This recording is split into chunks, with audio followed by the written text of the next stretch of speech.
now it's time for the only show that doesn't care about ratings, Witness Radio, with your host, Ryan Muniak.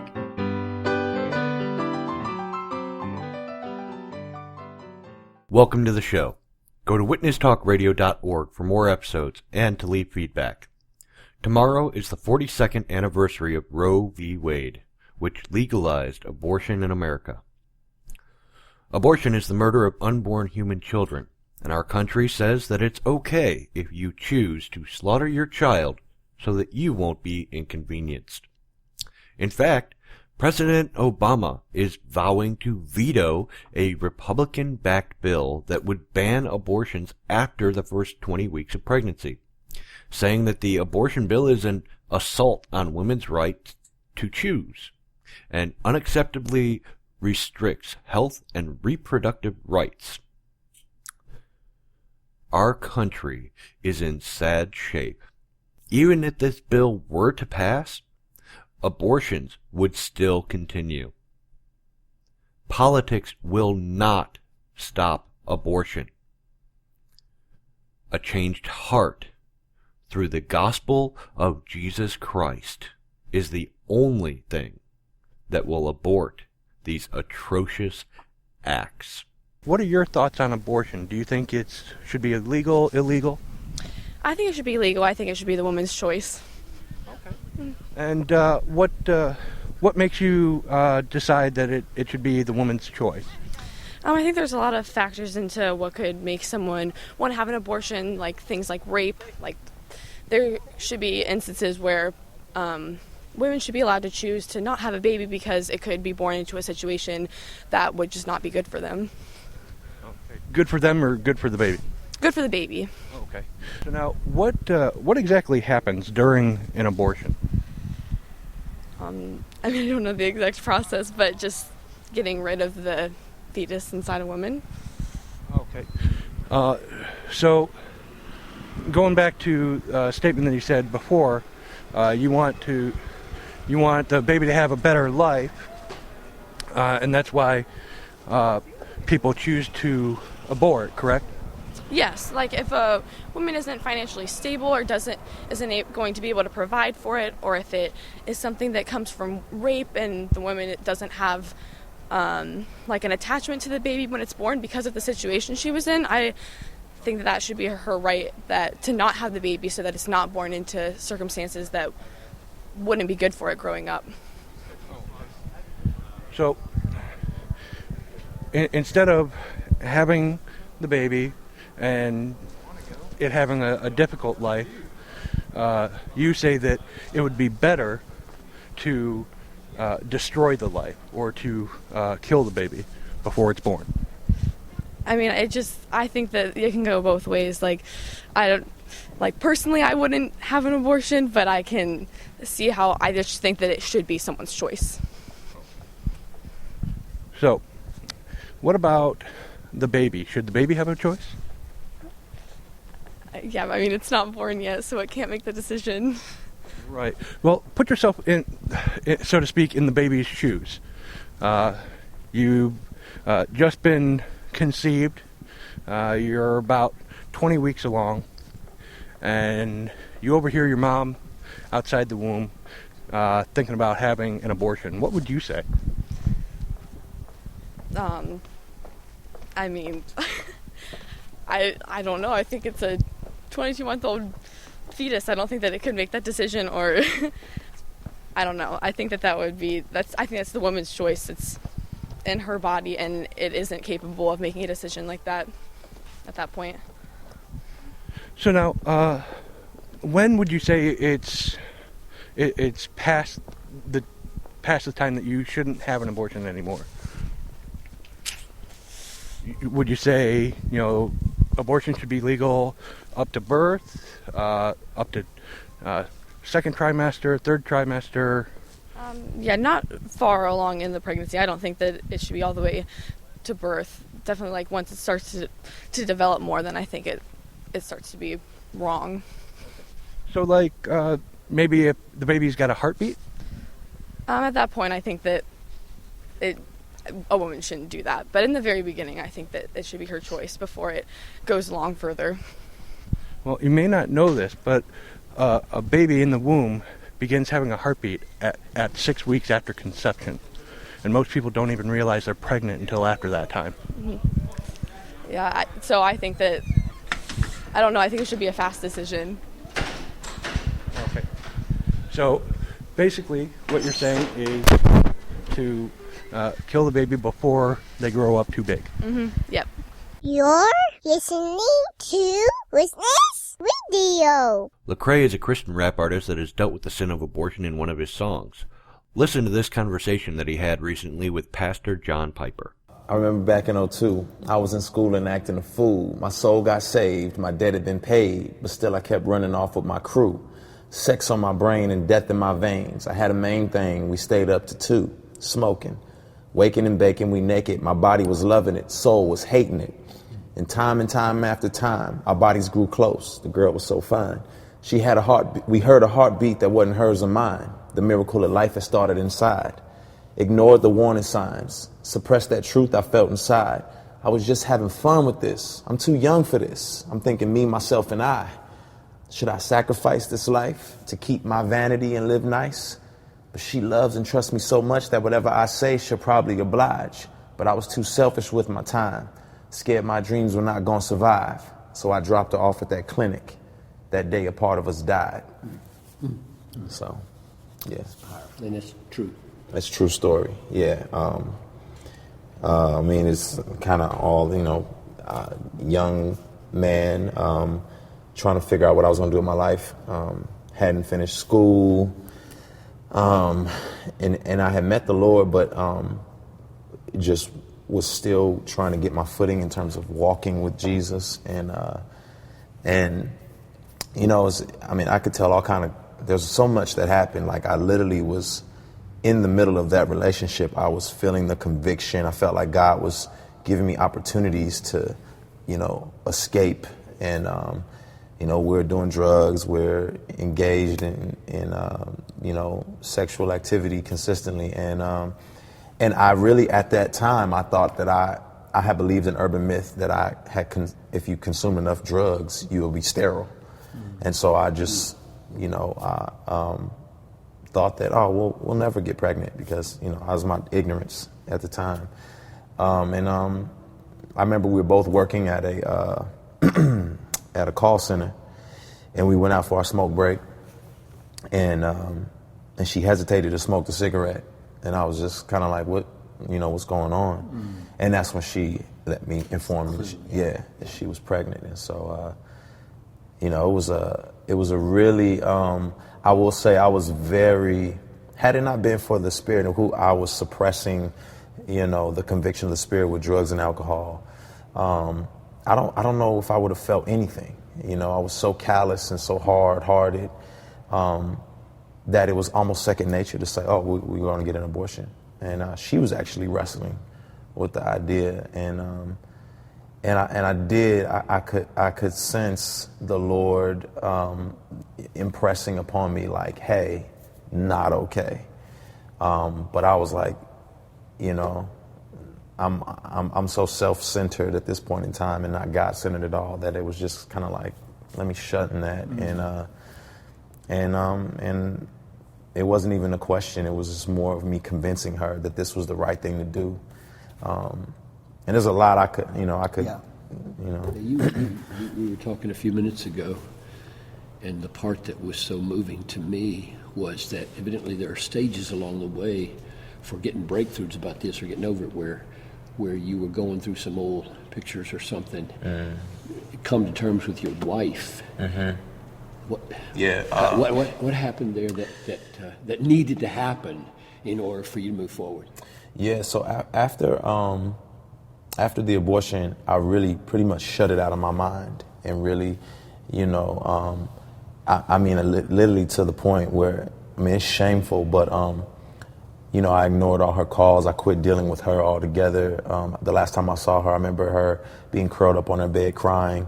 And I kind of pushed all of it out of my mind. And what I kept were pictures of her. And hindsight 2020, I did it as a memorial in some senses. But after years down the line, I was going through premarital, and I was getting rid of pictures of all my ex-girlfriends and whatnot to say my mind and my heart is focused on this woman here, and I don't need any reminders of anything. And I came across her picture, and I couldn't throw it away. And my wife was like, just throw it in the trash. And I just broke down, I was like, what in the world? The moment. Yeah, it just literally broke. The guilt and the remorse and the shame of it all. And I think that was actually the beginning of the healing process for me. So. You're listening to Witness Radio. What do you think makes human beings valuable? Their ability to contribute to society in general. At what level of contribution do human beings have to be able to offer before you would consider them valuable? If they contribute to the lives of others in a positive fashion. What is the line that you're drawing? What is the thing that they must be able to contribute for us to be able to say, now we have a valuable human life? It would be at a point where you have a growing baby where it's contributing to the lives of the parents, and that they're looking forward to having a child. Okay. Let's say they have one single parent and no other family, and that parent is just deeply depressed and kills that child. Have they done something wrong? Because that child was not giving anything to society. I would say if that parent cannot support that child and does not want that child is not going to be able to contribute to society in the fashion that it would otherwise. So it's okay for her to kill her newborn child under those circumstances because the life itself doesn't have value. Well, when you put it like that, it sounds like murder. Visit wretched.tv for more info. What are your thoughts on abortion? Do you think it should be legal, or do you think that determination should be overturned, make abortion illegal? I personally think it's the person's choice, so I guess it should be made legal. Just because it's your personal opinion. I do know people who've had abortions, and I don't think and I don't judge them any differently because of it, because it was a situation where she didn't choose to become pregnant. So, and as well, I'm saying she didn't choose is because she was raped, and you don't want to have a baby in that situation. So I'm not judging her any differently for that. So I think it should be legalized. And I mean, I'm not saying that everyone should have an abortion or anything, but that's just what I think about it, I guess. Well, I want to say, I feel for your friend, and I'm sorry that she had to go through that. But regarding that, why should the child that was created have to be punished for the crime of the father? That's a good question. Yeah, I guess they shouldn't, but she was only in high school, and it's hard for her to support something, and every time she would see that child, she would have to be remembered of what happened to her. And yeah, you could give it up for adoption, but then, she would have to go through high school, having to go through that pregnancy, being remembered of what happened to her, and it was just a tough situation. But no, I don't think that the baby should be punished. If it was a different situation, if, a husband and wife got pregnant or something, then I don't think it should be allowed. But I guess that's just how I feel about it. And in different situations, no, the baby shouldn't be punished. Okay, so now, outside of rape, which of all abortions, it's been... statistics show that it's less than 1% of all abortions are because of rape. What are your thoughts on the other abortions, the other 99%? Do you think those should be legal or illegal?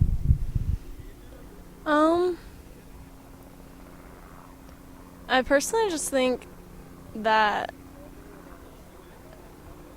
I don't know. That's a tough question as well. I think it just should be the parent's choice, and I know that yes, there's a life being formed, but if financially you can't raise the child, I don't think the child should be punished if they can't provide food for the child. And yeah, I know that there's adoption and everything, but I just don't think the child should be punished by putting through foster care and all that, which is very difficult for children as well. So I think sometimes I know saying that abortion is the best option, and I don't want to say that because I know it's not. But for some very young parents or people that can't afford to have a child at the time, that really might be the best option. Well, let's take those thoughts and expound on them a little bit. We'll start with financially, the parents can't really raise a child because they're not financially well off. How well off does someone have to be in order to have a child? I think that they should just be able to clothe the child and feed them and be able to provide a good home environment. You know, the main things to live: food, water, and shelter. So I think those should definitely be top priority. I mean, as long as you can provide that well, then I think, and you're willing to give them love and nurture, then I think the child's well off. Okay. So now, food, shelter, clothing, those are all things that other people can readily provide, from the kindness of their own hearts, or from the giantness of their own pocketbooks, whatever. So, is it still? Would you say it's still okay to kill the baby or abort the baby, even though all those options are readily available to help you take care of your child? I feel like before someone possibly should abort a child, they should know of someone that would want to take care of their child. If they have someone ready to take care of their child, or if they go through social services or something and someone's ready, before throwing the child in foster care or something right away, then I think, yeah, the person that's willing to take it or has the checkbook ready and everything, or they are ready because they weren't able to get pregnant or something, then yeah, definitely give that child, an opportunity in life. But if not, I hate to say it, but, there's plenty of children that are ready to be adopted now that are waiting. Why bring a ton of children into this world if we can't do anything? And I really do hate to say it, but, it's life, and sometimes it is survival of the fittest. Okay.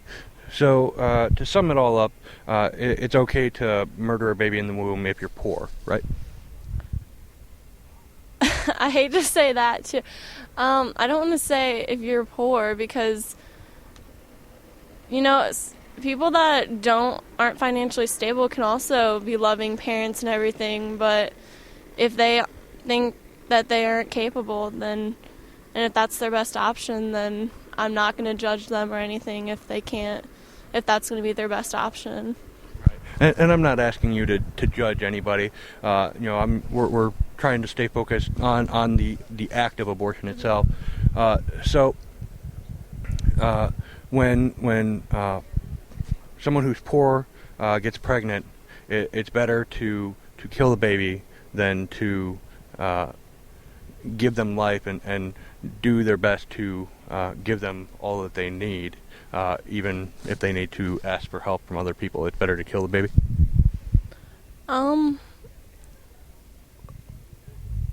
Well, if that's the only option, I mean, like I said earlier, if they have someone ready that they know of that can take care of the baby, or social services has someone that they know of that's willing to take the child, then I think that should be the option. But if not, then I don't know. I guess so. Let me put this statement out there, and you finish the sentence. Okay. It's okay to murder a child in the womb when?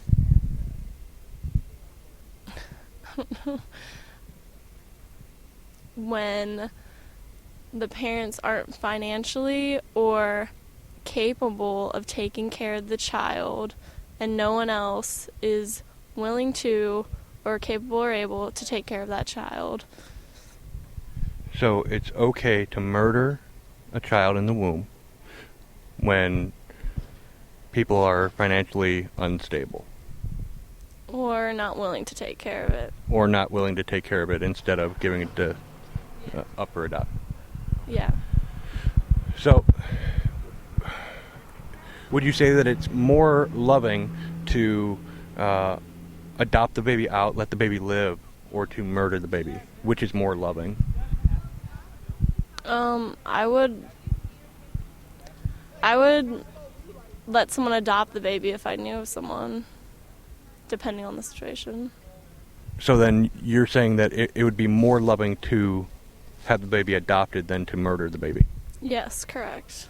Okay, Yanka, do you have any type of spiritual background or anything that helps you make the decisions regarding abortion? I'm Catholic, so technically they say that abortion's illegal and everything against abortion. Of course, that everyone that aborts is going to go to hell and everything, but I'm not totally 100% agree with that, I guess, but I don't know. It's a tough question. Okay. So, Yanka, do you consider yourself to be a good person? I think so. I would hope everyone else does, but I don't know.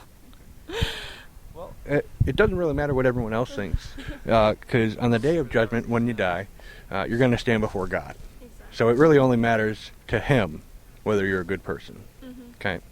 And what I'm going to use now is as a quick test based on the Ten Commandments. You've heard of those, right? You're Catholic. Yeah. Okay. So 3 questions to see whether or not you are a good person. Okay. How many lies have you told in your whole life? A rough estimate. More than I can count, I guess. I wouldn't be able to tell you. So, what do you call someone who tells that many lies? Probably a bad person. No, more specifically, starts with an L. A liar. Right. Have you ever stolen anything, even something small? No. You've just admitted being a liar. Are you sure? I'm positive. I've never stolen anything in my life. Okay. I'll let you slide on that one. Have you ever used God or Jesus or Christ in a derogatory way or like a cuss word? Unfortunately, yes. That one's called blasphemy. Okay, so Yanka, we've gone through 3 of God's 10 commandments, and based on that, you've admitted to me that you're a lying blasphemer. So, if God were to judge you, if you were to die today, stand before God, if God were to judge you based on the 10 commandments, do you think you would be innocent or guilty? Probably guilty, but I don't think that those 3 things are the only thing He looks at. Do you think you would go to heaven or hell based on that? I would hope heaven, but probably purgatory. Okay, there's no such thing as purgatory in the Bible, so it's one or the other, heaven or hell. I'm going to go with heaven just because my parents always told me there was no such thing as hell. Okay. Well, here's what the Bible says. You ready for it? Yeah. Revelation 21:8, this way you can look it up too, says, all liars will have their part in the lake which burns with fire and sulfur. And in Exodus chapter 20, it says, God will not hold you guiltless for taking His name in vain. Blasphemy. So, God says you're guilty because you've lied and you've blasphemed. You've used His name like a curse word. And He says that the punishment is an eternity in hell. Does that concern you? I mean, not really. I mean, it should, but I was always told there wasn't a hell. And, I mean, if God really loved us all, He would let us go to heaven, right? Well, yes and no. Because, you see, if you were to take this whole scenario, put it in a courtroom, okay? God's the judge, you're the criminal, okay? You're standing before the judge, guilty. And you say, well, Judge, aren't you a good judge? Don't you love everybody? Don't you want to let everyone go to heaven? Or don't you want to let everyone go free? The judge is going to say, I am a good judge, but because I'm a good judge, I'm going to punish those who break the law. If He let everyone go free, He would not be a good judge. Mm-hmm. He would be a horrible judge. So, going back to God and you, God sees every wrong thing you've ever done, every time you've ever broken His law. Mm-hmm. And He says that the punishment is an eternity in hell. But He does say He loves you. So He has to do something in order to make a way for you to get out of hell, in order to have your payment or your fine paid so that you can escape hell. Now that sounds loving, but it's also just because justice has been served, because a fine has been paid. So either you can pay the fine with your life, or someone else can pay the fine on your behalf. Does that sound loving?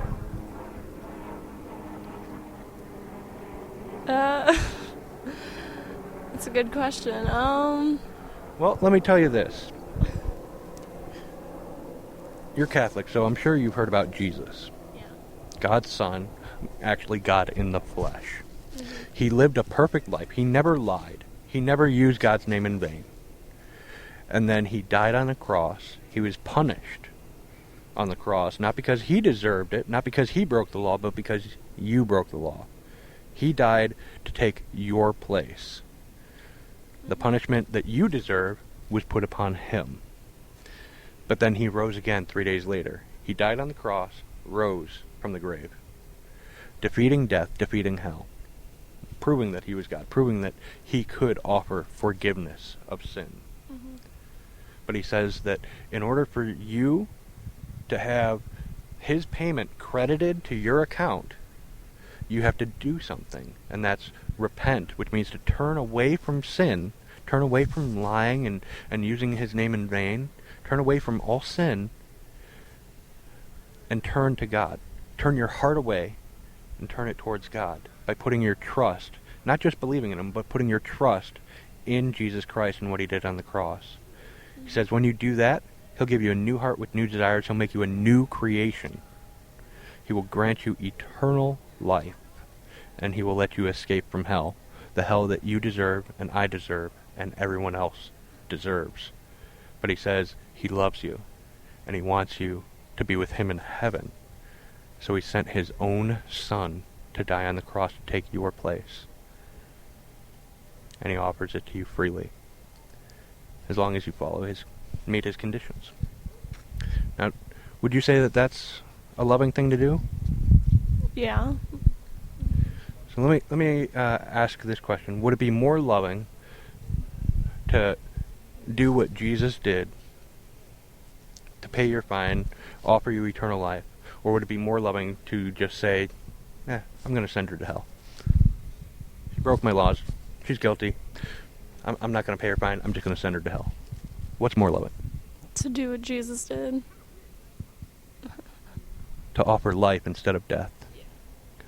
And just like with the baby in the womb, it is more loving to offer life instead of death. Lenzine, you just seen 180. What do you think? I loved it. It's thought-provoking, it's convicting, and it shows you the heart of the people in this earth. Would you vote for someone who is pro-abortion? Yeah. So have you just changed your mind about abortion? Yes, I have. It was very powerful, very moving. I wish I had it available for my granddaughter, because she just had a late-term abortion, and it tears me up that she done this. I loved it, and I want to get lots of copies of it. I believe that people have the right to choose. So have you just changed your mind about abortion? I think I've just changed my mind about it. You're going to vote differently in future? Yeah. You mean that? Yeah. Very touching. Eye-opening. It was devastating.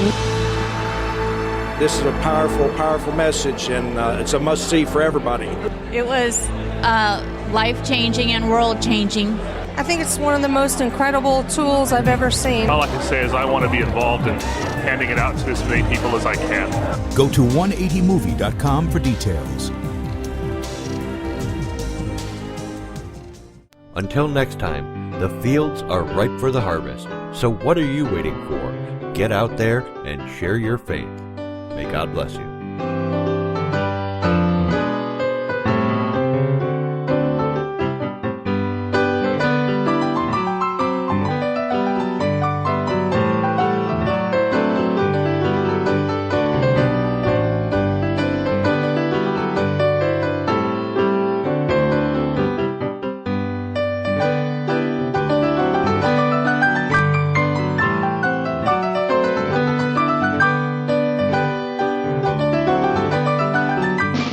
Witness Radio has been brought to you by the Muniak family.